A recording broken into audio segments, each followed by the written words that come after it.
কবার কি আমি একটু বাজার করতে যাব। হ্যাঁ যাও, তুমি ওকে দেখো আসনা। হ্যাঁ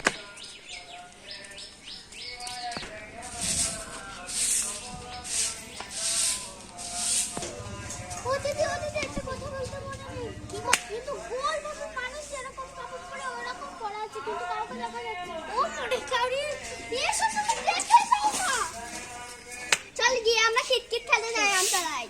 মা না আমরা কিটকিট খেলতে গেলাম। হ্যাঁ যাও। মা আমিও গেলাম। এই ভালোভাবে খেলা খেলবে। আসো, ওখানে আমার ফোন একটা শাড়ি ঝুলছে, কোথাও যাবি না ওই কোলে। একটু সাইড। ঠিক আছে বর্মা, ঠিক আছে ঠিক আছে, ভালোভাবে যাস। আমি বলবো দেখ বাবুকে বলি কাজ যেতে। এ বাবু যা কাজে চল, যা ঘাস কাটতে হবে, ছাগলগুলো খাবে। ঠিক আছে যাচ্ছি। দিদি আমি চলে আসলাম বাজার করে। হ্যাঁ খুব ভালো। দিদি শোনো তোমাকে আমার একটা কথা বলছি। চলে বেটে ঘুরতে ঘুরতে গিয়ে ওই দেখ চিনতে আমি নিয়েছি। চল আমি আমতলায় চলে যাই। আমি করাই তিনটে গুটি আছে, একটা গুটি গুটি চল ডাক্তার টেনে নি। ঠিক আছে তার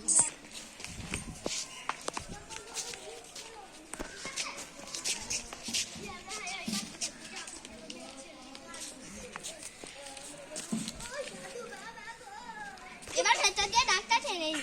হ্যাঁ টেনে নে, ভালো করে টেনে নে। হ্যাঁ দুই দিনে যেন হয়। আল্লাহ ওদের কত বড়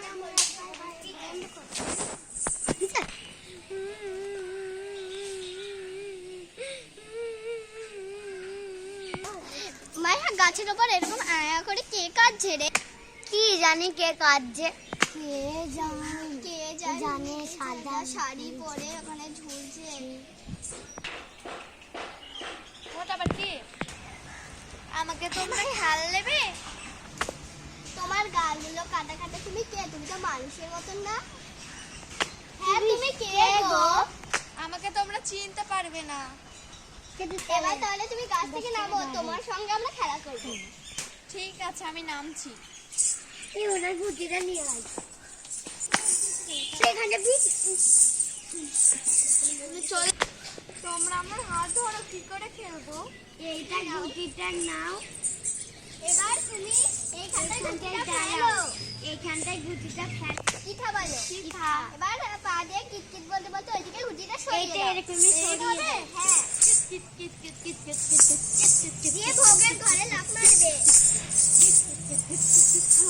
ওনার 10-11 বার হয়ে গেল, আমরা জান পাচ্ছি না ওনার পাটা উল্টো কেন রে? না আমরা তো এবার তোমরা খেলো, আমি আর পারছি না খেলতে। আচ্ছা ঠিক আছে।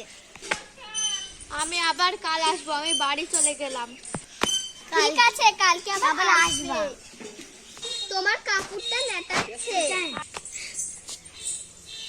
আমি যখন মারা গিয়েছিলাম তখন আমার এইভাবেই নাটাচ্ছিল শাড়িটা।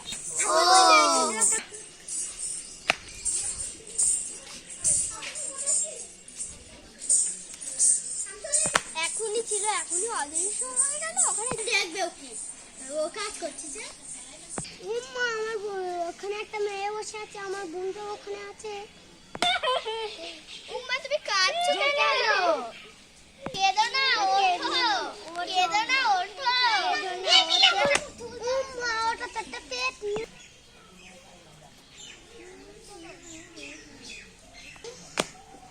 উম্মা ভূতটা তো একটা ভূত। উম্মা ওটা তো একটা আয় আয় আয় কি হলো?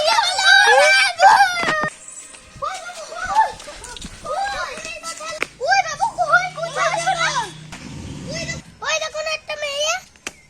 ছোট মামা তুমি কি আমার কথা বিশ্বাস করছো না? কই কাউকে তো দেখতে পাচ্ছি না। শুধু সারা ছুঁই তো। চল বাড়ি চল। কাকে না কাকে চল ভাই কথা। আমরা মানে এই চল বাড়ি চল। চল এই চল। কাকে দেখে তো বহুত সুরে এসে দূরে বসেছে না। এই তোরা কোথায় গেছিস রে? মা তোমরা কোথায় গেছিলে? আমরা একবার ঘরে এসেছিলাম, তোমরা নেই। তাদের খুঁজে খুঁজে পালাম না। আমরা তো বাড়িই ছিলাম। কই তাহলে তো আমরা পেলাম না তোমাদের। কোথায় গেছিলে? তোরা কোথায় গেছিলি তা বল। নতুন একটা বান্ধবী এসেছে আমাদের পাড়ায় আমতলায় দিয়ে নতুন বান্ধবীর সাথে খেলা করছিলাম গাল কাটা বড় টিপ পরে অনেক সিঁদুর পরে এগুলোই অনেক রক্ত নাকে ফাঁকে মা ও জানো না সাদা শাড়ি পরেছিল গাছ থেকে এক লাফে নেমে ফেললো আর আমরা পাচ্ছি না কিটকিট করে একভাবে 100 ঘর চলে গেল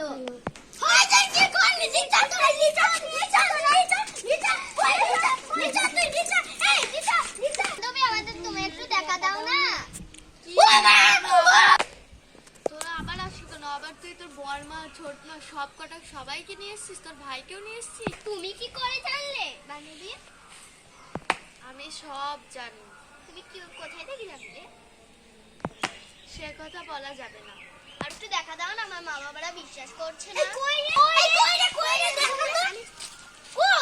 এই দেখো না আমার বান্ধবী একটু মুখটা তুলে আমার বাবা তুই এসেছিস, আমাকে চিনতে পারছিস না?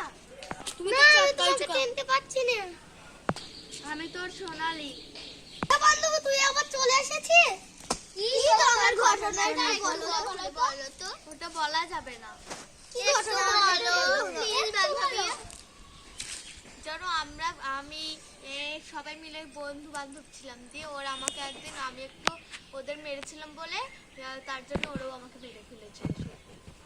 বাবা খুব ঘটনা চলো আমার আত্মা মুক্ত পেয়ে গেছে, এখন আমি চললাম। ঠিক আছে যাও বান্ধবী আবার পরে আসবে আর কখনো আসতে পারবো না রে, তোরা যখন মনে করবি আমাকে তখনই আমি আসবো। ঠিক আছে তোমার ঘটনা শুনে খুব কষ্ট পেলাম তেমন যেন কাউরি না হয় তুমি মুসলিম বলে ওইভাবে কোথায় গেল পা নড়াবে